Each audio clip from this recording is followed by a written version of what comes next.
Did you know that choosing the right business entity type for your business could literally save you thousands of dollars? If you're a small business owner or a startup founder, this video will guide you step by step on why it matters and how to choose the right entity type for you. With the real world examples, you will be shocked to see how much your tax bill would be impacted by this one of the very first decisions you make for your business. I will have some helpful resources linked in the description below for you to download and digest at your own pace after watching this video. Stick around to the end to make sure you avoid costly mistakes. Now, let's break down four types of business structures: sole proprietorship, LLC, S Corp, and C Corp. But first thing first, why does your business structure matter? Because it affects how you're taxed, how much liability you take on, how much paperwork you need to deal with, and how you can easily scale as your business grows. First up, let's talk about sole proprietorship. A sole proprietorship is the simplest and the most common form of business ownership.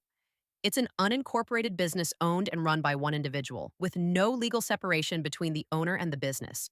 Here are the main advantages: easy and inexpensive to start, no formal registration in most states, complete control.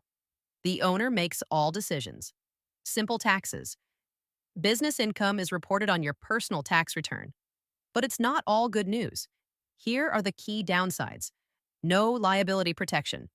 You're personally responsible for business debts and lawsuits. Harder to raise capital, no stocks to sell, and banks may hesitate to lend. Limited business continuity. The business ends if the owner dies or quits. Okay, next business type is LLC. LLC stands for Limited Liability Company.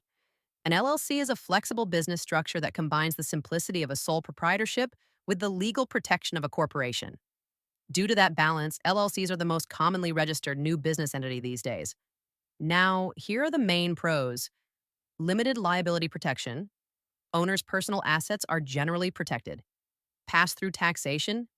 No corporate tax. Profits, losses flow to your personal tax return. Flexible structure. Can have one or multiple owners and less formal than corporations. On the other hand, here are some cons. Self-employment taxes. All profits may be subject to self-employment tax unless taxed as an S Corp. Varies by state. Rules and fees can differ significantly across states. Can be harder to raise outside investment. Investors often prefer corporations. Now, let's move on to S Corp. Interestingly, S Corp is not a type of business entity, but a tax election you make with the IRS, Internal Revenue Service. Whether you are a corporation or LLC, you can elect to be treated as S Corp for tax purpose. Remember, this is not something you register as when forming your business, but a tax classification by filing IRS Form 2553. Then, you will probably ask, why would you want to be a S Corp for tax purposes? Here are the reasons why. First, pass-through taxation. If you are a corporation, you can avoid double taxation of corporate profits. Potential tax savings. If you are a LLC, owners can split income into salary plus distributions to reduce self-employment tax. Also, there is liability protection. Owners are generally not personally liable for business debts. However, S Corp also comes with some cons. Strict requirements, max 100 shareholders, all must be U.S. individuals. More paperwork, must file IRS forms, issue W-2s, and keep corporate formalities. IRS scrutiny. You must pay a reasonable salary, a risk audit, or penalties. Last but not least, there are C Corp. This is a legal entity form for most big companies you have heard of or can think of.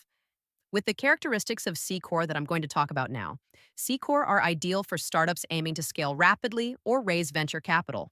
Okay, so what exactly are the pros? Strong liability protection. Corporation is a separate legal entity.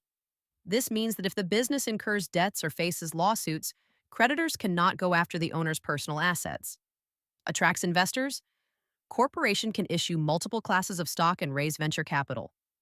Unlimited growth potential. No limit on shareholders, ideal for going public. Here are the cons, though. Double taxation. Corporation pays taxes on profits, and shareholders pay taxes on dividends. Complex compliance. More legal, tax, and record-keeping requirements. Higher startup costs. Legal fees, corporate taxes, and annual filings can be expensive. Okay, we've covered all four business entity types. Now, one of the most important factors for your decision is the tax. So let's look at how your tax bill changes based on your business type. We'll go through two examples where we get completely different results to show you why it matters so much. Example 1. Let's take a look at Hannah, who sells customized goods online and works solo. She earned $100,000 as annual revenue and $30,000 as net profit. Under the same condition, if Hannah were a sole proprietor or single member LLC, she would have paid about $8,000 in taxes due to personal income tax and self employment tax. With an S corporation, she can save about $1,500 by paying herself a reasonable salary. Here, $20,000, and taking the rest as distribution. This avoids self employment tax on part of the income. On the other hand, a C corporation will probably cost the most due to double taxation, first at the corporate level and again on dividends, raising the total tax to over $8,200. But wait, it's really important to keep in mind that S Corp's administrative and legal filing fees can range anywhere from as low as $800 to as high as $3,000 per year, depending on where you live. When you factor those costs in, the tax advantage might flip. If you're generating little to no revenue, a sole proprietorship or LLC may be the better choice in states with high S Corp fees. My general advice? For many solopreneurs, it's usually a smart move to start with an LLC and consider electing S Corp status once your annual income reaches around $50,000. But please, take your time to research your specific situation and make sure to use the tax comparison spreadsheet I've linked in the description to help you make the best choice. Now, let's move on to the next example. ABC Company is a tech startup with multiple owners. They earned $2 million in annual revenue and ended up with $400,000 in net profit. That's after covering all expenses, including reasonable salaries paid to the owners. Let's look at how taxes play out under different business structures. This time, we're excluding sole proprietorship from the comparison, since it's not a valid option for businesses with multiple owners.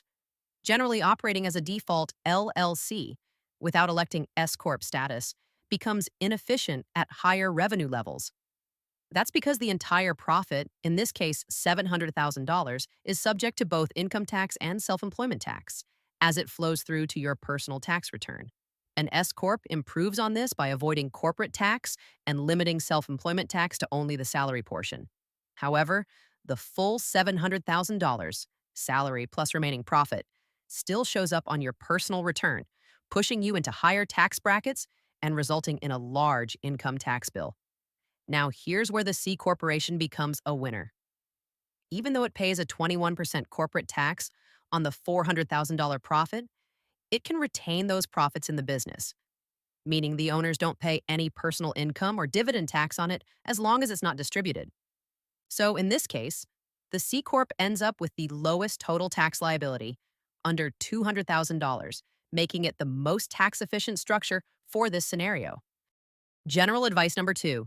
C Corporation is the smartest option for higher profits, higher retained profits, lower corporate tax rate, and higher effective personal tax rate scenario. Okay, we've covered a lot. To recap, here's a summary chart of each business structure to show you the key similarities and differences. You'll find a link to download the summary chart spreadsheet in the description below. Now, you might be wondering, can you switch from one business type to another? The answer is yes, you can. Many small business owners start with something simple, like a sole proprietorship or LLC, and later switch to a corporation as their business grows. Just keep in mind that switching often involves legal filings, IRS notifications, additional fees, and sometimes tax implications. For more details on common business type changes and how to make the switch, check out the link in the description. If this video helped you, give it a like and hit that subscribe button. And don't forget to download your free resources in the description.